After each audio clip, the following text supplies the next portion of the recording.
राधे राधे दोस्तों। इस दुनिया में जो भी होता है वो हरि की मर्ज़ी से होता है। जो हरि का नाम लेते हैं या हम ले पाते हैं वह भी हरि की ही मर्ज़ी है। उनकी मर्ज़ी के बिना तो कोई उनका नाम भी नहीं ले पाता।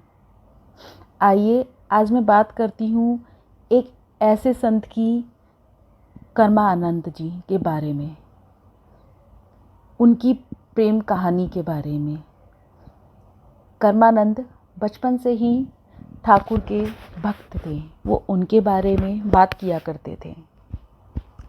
दिन रात उन्हीं की चर्चा होती रहती थी उनके घर पे। जैसे जैसे वे बड़े हुए वो राधा राधा जपने लगे, कृष्ण कृष्ण ही करने लगे। उन्हीं की चर्चा, उन्हीं की बातें, उन्हीं के साथ खाना, उन्हीं से बातें करना। अब वो जब बड़े हो गए तो उन्हें लगा कि अपने ठाकुर के पास मुझे चलना चाहिए। उन्होंने सुना था ठाकुर कहीं मिले ना मिले, वृंदावन में ज़रूर मिलता है। उनके मन में ऐसा भाव था कि मुझे अब सब कुछ छोड़ के ठाकुर जी के पास चले जाना चाहिए। जैसे ही उन्होंने घर छोड़ने की कोशिश करी, उनके घर वालों ने उन्हें रोक लिया और कहा, कहाँ जा रहे हो? अभी तो तुम्हें गृहस्थी शुरू करनी है। अपना घर देखो, परिवार देखो, माता पिता देखो। और उनको जाने नहीं दिया। कर्मानंद जी की शादी कर दी गई और उन्हें गृहस्थी में बांध दिया गया। लेकिन उनके मन में कृष्ण के प्रति भाव जो था वो कभी धीमा ना पड़ा और दिन पर दिन वो और बढ़ने लगा। एक दिन जब घर के सब लोग सो रहे थे तो कर्मानंद जी ने चुपचाप अपना सामान उठाया और घर से चल दिए। सामान भी उन्हें क्या उठाना था? क्या था उनके पास सामान में? एक झोला, कृष्ण का विग्रह और एक छड़ी। वो उठा के रात में ही वो घर छोड़ के चले गए वृंदावन की ओर। धीरे धीरे धीरे धीरे धीरे वो वृंदावन की ओर चलने लगे। जहाँ पे भी उन्हें आराम करना होता था वो अपनी छड़ी गाड़ देते थे और उस पर अपना झोला टांग देते थे। उस झोले के अंदर कृष्ण का विग्रह होता था। वो कहते थे, उनके मन में ये भाव था कि भगवान मैं भी आराम कर लेता हूँ और तुम भी झूलते झूलते आराम कर लो मेरे झोले में। उन्हें लगता था कि मेरे ठाकुर जी भी निद्रा पा लेंगे, थोड़ा आराम कर लेंगे, मैं भी आराम कर लूँ। ऐसे ऐसे करते करते वो वृंदावन पहुँच गए। वृंदावन में जाके उन्होंने बांके बिहारी जी के दर्शन किए और वो वहीं पे रहने लगे और कृष्ण कृष्ण कृष्ण कृष्ण ही करने लगे।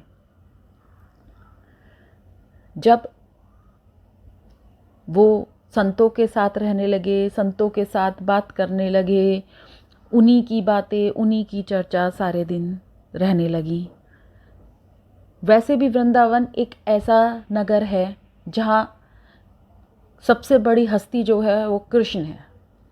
वहाँ पे बस इन्हीं की ही बातें होती हैं, इन्हीं की ही चर्चा होती है, गली गली में, घरों घरों में। ठाकुर जी ये, ठाकुर जी वो, लल्ला ऐसा, लल्ला वैसा, राधा रानी जी ऐसे, बरसाना वृंदावन नंद गाओ। वहाँ के लोगों की दिनचर्या में, बातों में बस यही चलता है। एक बार इन्हें किसी काम से वृंदावन से बाहर जाना पड़ा। ये वृंदावन के बाहर गए और थक गए, बूढ़े भी हो गए थे, थक गए। इन्होंने रास्ते में अपनी छड़ी गाड़ी और उसमें अपना झोला टांग दिया और कहा, लल्ला तू भी निंद्रा ले ले, एक मैं भी निंद्रा ले लूँ। अब वो जैसे निंद्रा लेने लगे, उनकी निंद्रा गहरी हो गई और दिन छिप गया। उन्होंने, कर्मानंद जी ने जैसे ही आँख खोली, देखा रात होने वाली है। उन्होंने हड़बड़ी में उठे और झोला उठाया और चले गए। जब वो वृंदावन पहुँचे तब उन्होंने देखा मेरी तो छड़ी वहीं रह गई। उन्हें इतना दुख, इतना क्रोध कि मैं अपने लल्ला को कैसे विश्राम कराऊं। अब उसी क्षण उन्होंने एक प्रतिज्ञा ले ली अपने मन में, जब तक मैं अपने लल्ला को नहीं सुला पाऊंगा मैं भी नहीं सोऊंगा। मेरे ठाकुर जी आराम नहीं करेंगे तो मैं भी आराम नहीं करूंगी। उनके ठाकुर जी तो उनके झोले में ही आराम करते थे छड़ी पे लटक के, मैं भी आराम नहीं कर पाऊंगा। उनके मन में इतनी परेशानी और इतना क्रोध, उन्होंने क्रोध में आके ठाकुर जी को खूब सुनाई। ठाकुर जी, मैं तो बूढ़ा हो चला था, आप तो जवान थे, आप नहीं याद रख सकते थे कि छड़ी भी ले लें?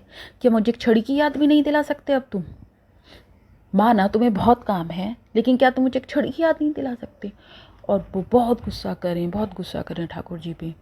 ऊपर गोलोक में ठाकुर जी बैठे बैठे मुस्कुरा रहे थे।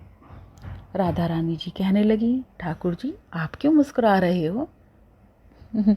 ठाकुर जी मुस्कुराए, कहने लगे, राधे, मेरा एक भक्त मुझे बहुत प्रेम करता है, वो मुझे बहुत डांट रहा है, बहुत कोस रहा है, मुझे उसके पास जाना पड़ेगा। ठाकुर जी तुरंत अपने कर्मानंद के पास पहुँचे और कहने लगे, क्या हुआ बाबा, इतना क्रोधित क्यों हो? तब वो कहने लगे, तुम्हें आने की क्या जरूरत थी?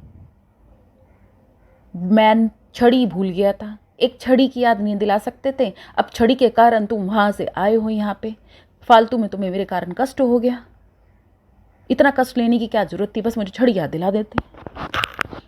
वो क्रोध करे जा रहे थे और ठाकुर जी मुस्कुराए जा रहे थे, वो क्रोध करे जा रहे थे, ठाकुर जी मुस्कुराए जा रहे थे।